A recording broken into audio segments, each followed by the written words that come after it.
한국과 태국의 관계가 악화된 지도 벌써 몇 달이 지났어요.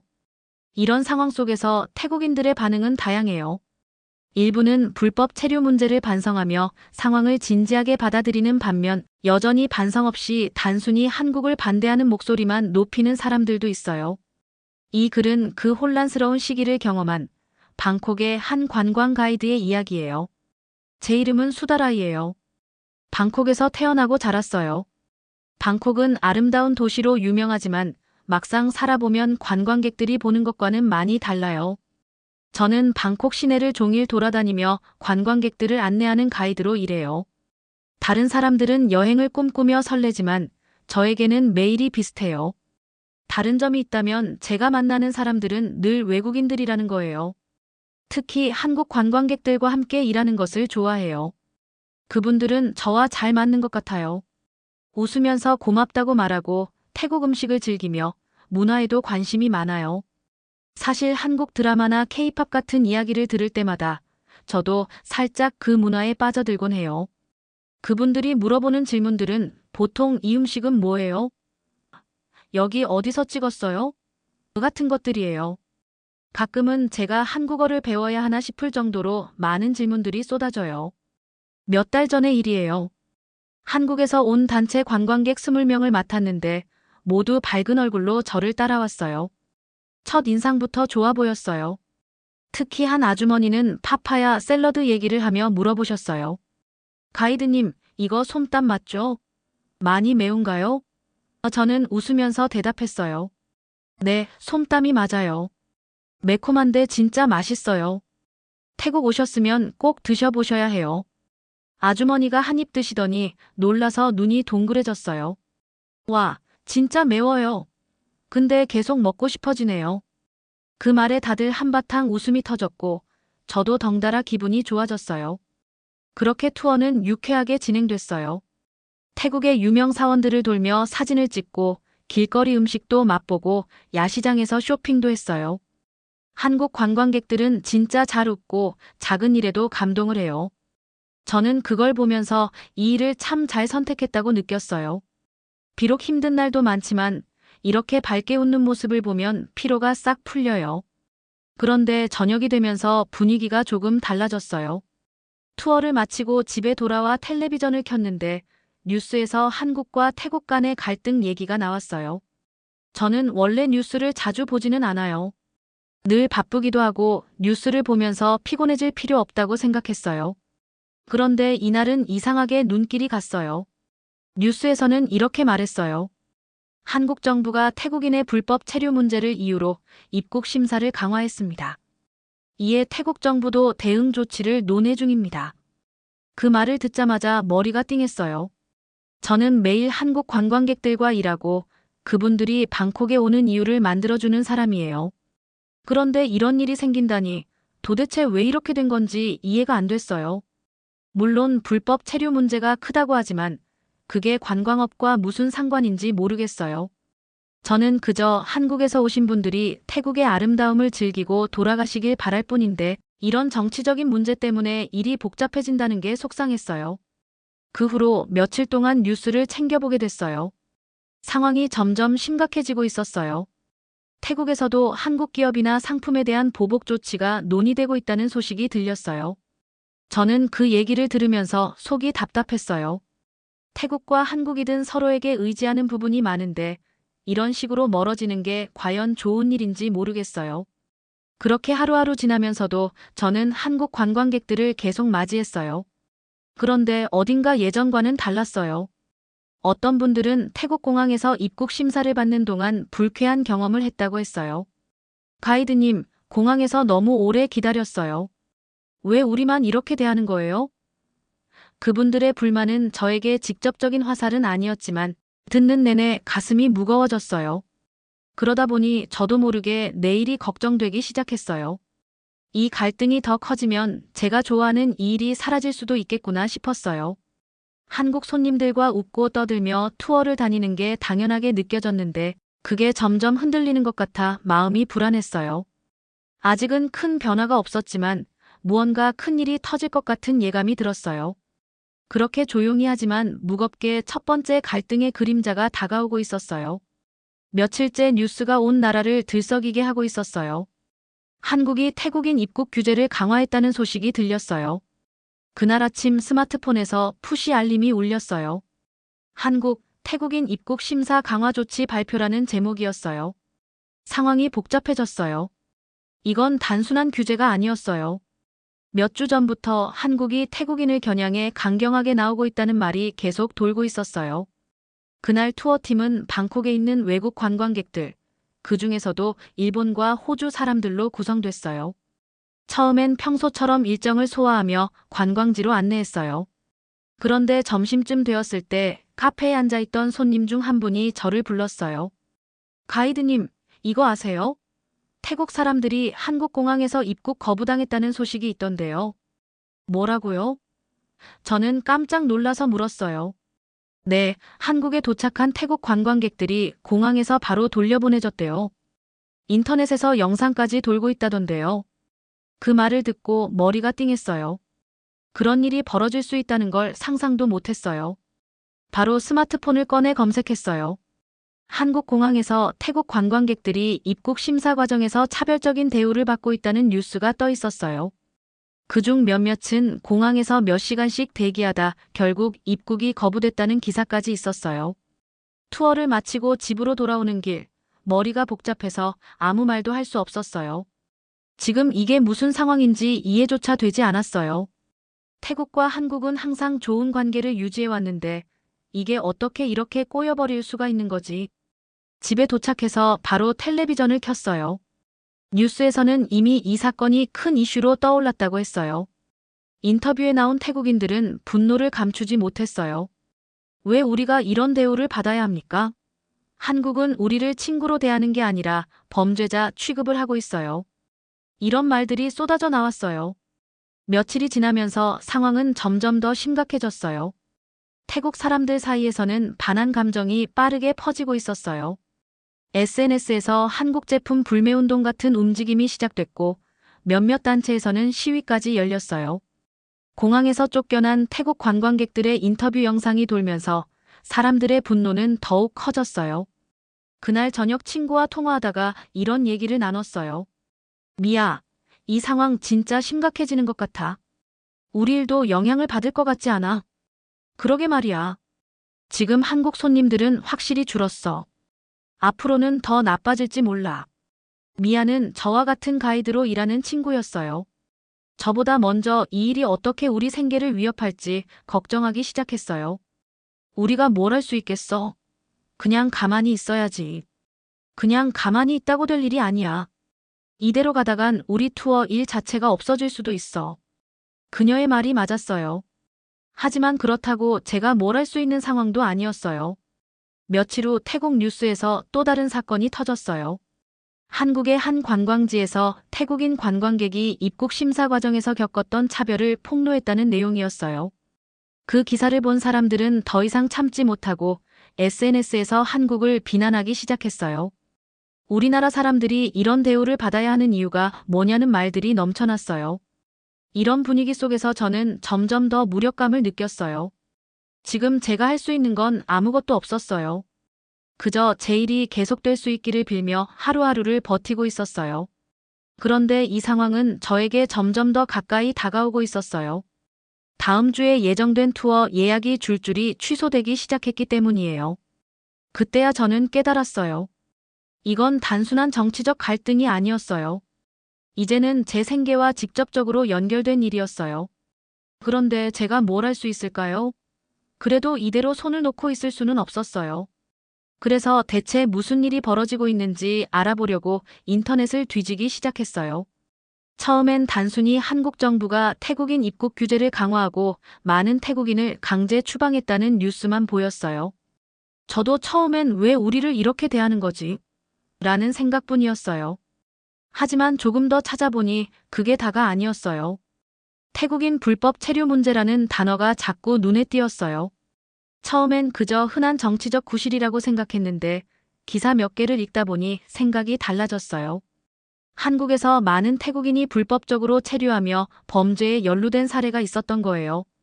마약 밀매, 사기, 심지어 폭력 사건까지 있었는데 솔직히 말문이 막혔어요. 제가 알고 있는 태국 사람들 대부분은 성실하고 법을 잘 지키는 사람들이었어요. 그런데 그중 일부가 이런 문제를 일으키고 있었던 거예요. 기사를 읽는 내내 속이 뒤집히는 것 같았어요. 더 충격적이었던 건 한국 정부가 지금까지 가만히 있었던 게 오히려 이상할 정도라는 평가였어요.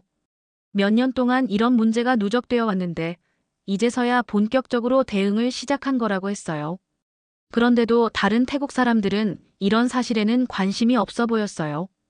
인터넷 커뮤니티를 살펴보니 다들 그저 왜 우리를 쫓아내냐는 분노만 가득했어요. 어떤 사람들은 한국이 태국인을 무시한다며 불매운동을 해야 한다고까지 했어요.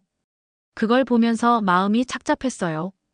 억울한 부분이 있지만 그렇다고 우리가 저지른 문제를 아예 없는 것처럼 덮어두는 건 옳지 않다고 생각했어요. 저도 처음엔 한국 정부가 너무 심한 거 아니냐고 생각했지만 이렇게 구체적인 사실들을 알게 되니까 뭐라 말하기 어려워졌어요. 그래도 이런 말은 어디 가서 쉽게 할 수도 없었어요.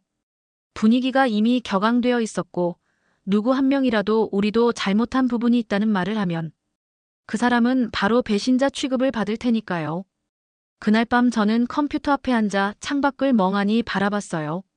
거리에는 여전히 반한 감정을 표출하는 글과 그림들이 넘쳐나고 있었어요. 그런 걸 보면서도 제 자신이 잘못 생각하고 있는 건 아닌지 끊임없이 물어봤어요. 하지만 답은 나오지 않았어요. 결국 저는 컴퓨터를 끄고 침대에 누워 천장을 바라봤어요. 이제는 분명해졌어요. 이 문제는 단순히 누가 옳고 그런지의 문제가 아니었어요. 각자의 입장이 있고 그 입장 안에서 나름의 이유가 있었어요. 하지만 그런 생각을 한다고 해서 제 일이 해결되거나 제 생계가 나아지는 건 아니었어요. 이 상황에서 제가 할 수 있는 건 과연 무엇일까요? 그 답을 찾기 위해 밤새 고민했지만 아침이 밝아올 때까지 저는 답을 찾지 못했어요. 다음 날 아침 전화벨이 요란하게 울리며 저를 깨웠어요. 눈을 비비며 전화를 받았더니 미아의 목소리가 들렸어요. 수다, 오늘 투어 취소됐어. 뭐? 무슨 소리야? 5명 중에 3명이 어제 저녁에 취소했어. 나머지 2명도 아침에 못 온다고 했고. 믿을 수 없었어요. 겨우 며칠 전만 해도 투어가 꽉 차 있었는데 어떻게 이렇게 하루아침에 무너질 수가 있는 거지? 미아는 걱정스러운 목소리로 말을 이어갔어요. 그리고 수다, 지금 공항에서 난리 났대. 한국에서 들어오기로 했던 단체 관광객이 전부 캔슬됐다고 하더라. 그 말을 듣는 순간 머릿속이 복잡해졌어요. 이건 단순히 몇 명의 취소가 아니라는 걸 알았어요. 저는 바로 TV를 켰어요. 뉴스에서는 또다시 한국과 관련된 소식이 나오고 있었어요. 이번에는 태국 정부가 한국으로의 출국을 제한하는 방안을 검토 중이라는 내용이었어요. 기자는 말했어요. 이번 사태는 태국과 한국 간의 관광 산업에 큰 타격을 줄 것으로 보입니다.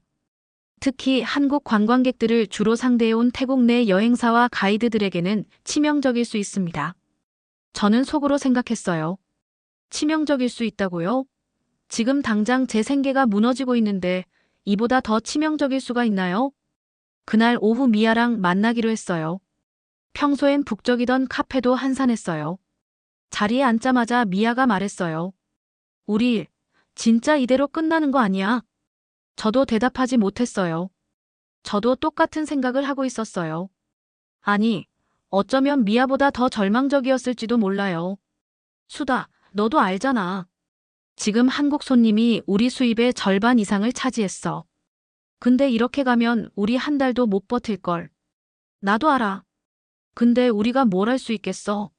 태국이랑 한국 정부가 싸우는 건데 우리 같은 사람들이 뭘 바꿀 수 있겠어? 그때 옆 테이블에서 사람들이 대화를 나누는 소리가 들렸어요. 들었어? 이번 주에 반한 시위 또 한대. 응, 나도 들었어. 이번엔 삼성 건물 앞에서 한다더라. 그 말에 미아가 고개를 돌리더니 속삭였어요. 이거 더 커질 것 같지 않아? 반한 시위가 이렇게 자주 열리는 건 처음이잖아. 맞아. 근데 문제는 우리 같은 사람들이지.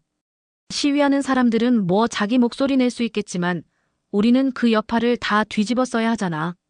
미아는 한숨을 쉬었고 저도 딱히 할 말이 없었어요. 우리는 지금 우리 미래가 어떻게 될지 모르면서 그저 멍하니 앉아 있을 수밖에 없었어요. 며칠 후 상황은 더 나빠졌어요. 한국으로 가는 비행기 예약이 줄줄이 취소되고 한국에서 오던 물품들도 통관 문제로 지연되고 있다는 소식이 들려왔어요. 제가 자주 가던 시장에서도 이 변화가 느껴졌어요. 한국 과자나 화장품을 파는 가게들이 다 문을 닫거나 물건이 들어오지 않아 텅 비어 있었어요. 이제는 한국 물건도 안 들어온대요. 시장 상인이 저에게 그렇게 말했을 때 저는 뭔가 심장이 철렁 내려앉는 느낌이었어요. 이 사태가 단순한 관광업의 문제가 아니라 훨씬 더 큰 문제로 번지고 있다는 걸 그때 확실히 느꼈어요. 하루는 가족들과 저녁 식사를 하고 있었어요. 식탁 위엔 평소보다 반찬이 훨씬 적었어요. 엄마가 한숨을 쉬며 말했어요. 수다, 요즘 시장 물가가 너무 올랐어. 한국산 재료들이 다 사라지면서 대체품 가격이 폭등했어. 그래도 우리가 어떻게 할 수 있는 게 아니잖아요, 엄마. 그냥 기다리는 수밖에 없죠. 기다리기만 하면 뭐가 해결되니? 너도 일 다 깨졌으니 집에만 있잖아. 엄마의 말이 뼈아프게 다가왔어요. 맞아요. 저는 요즘 집에만 있었어요. 투어는 거의 다 취소됐고 새로운 예약은 전혀 들어오지 않았어요. 밤에 혼자 방에 앉아 있으면 머릿속이 점점 더 복잡해졌어요.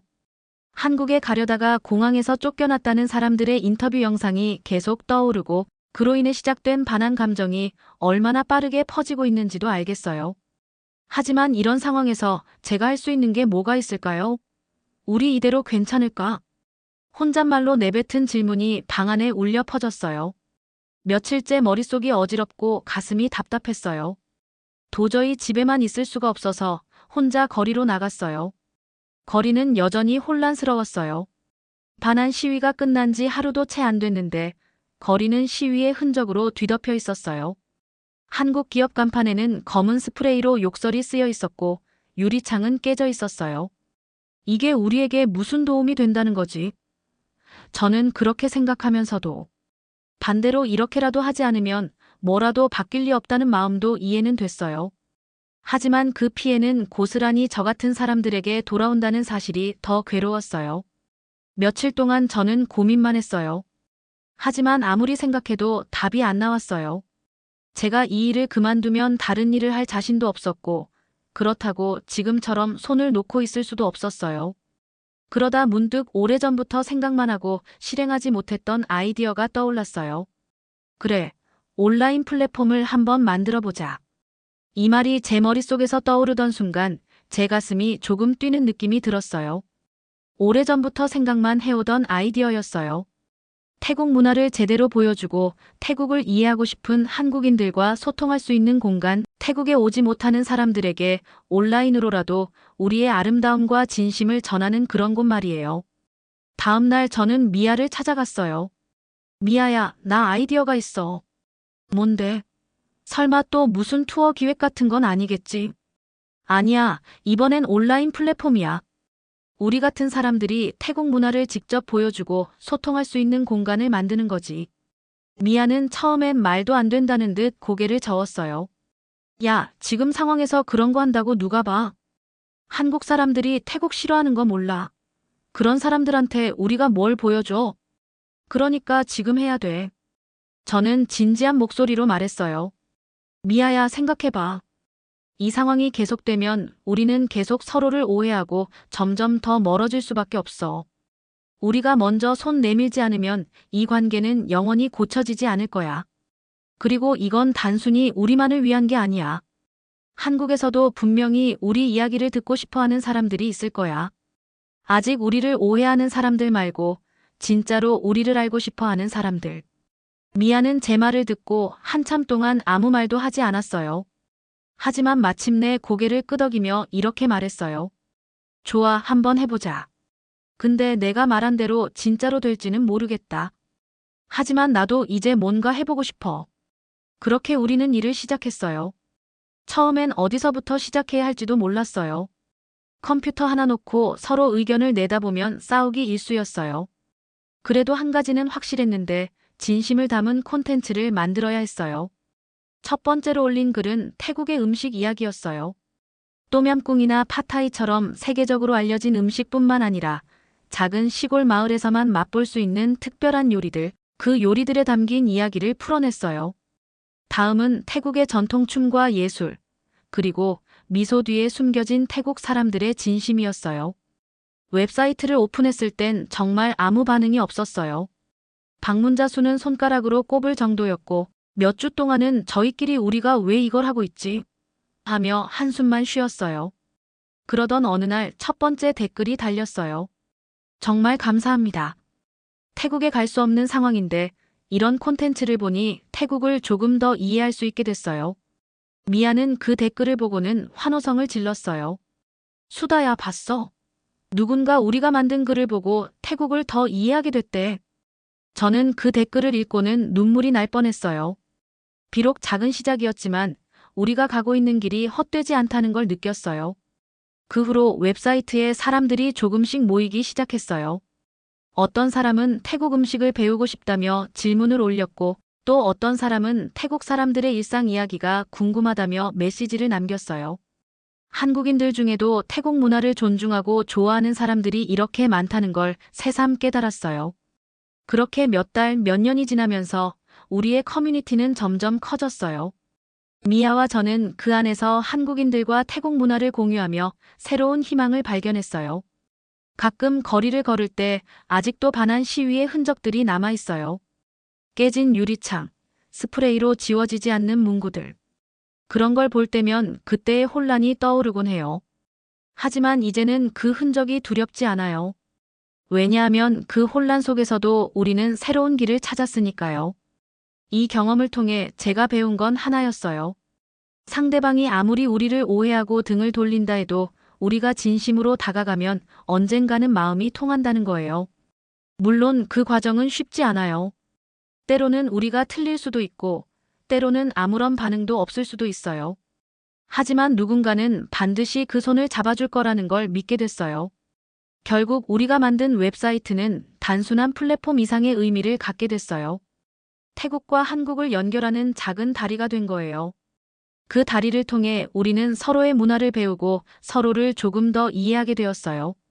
이 모든 일이 가능했던 건 저와 미아가 포기하지 않았기 때문이에요. 처음엔 두렵고 불가능해 보였지만 우리는 그 두려움을 뛰어넘어 새로운 길을 열었어요. 이제는 누구에게나 자신 있게 말할 수 있어요. 우리는 해냈다고요.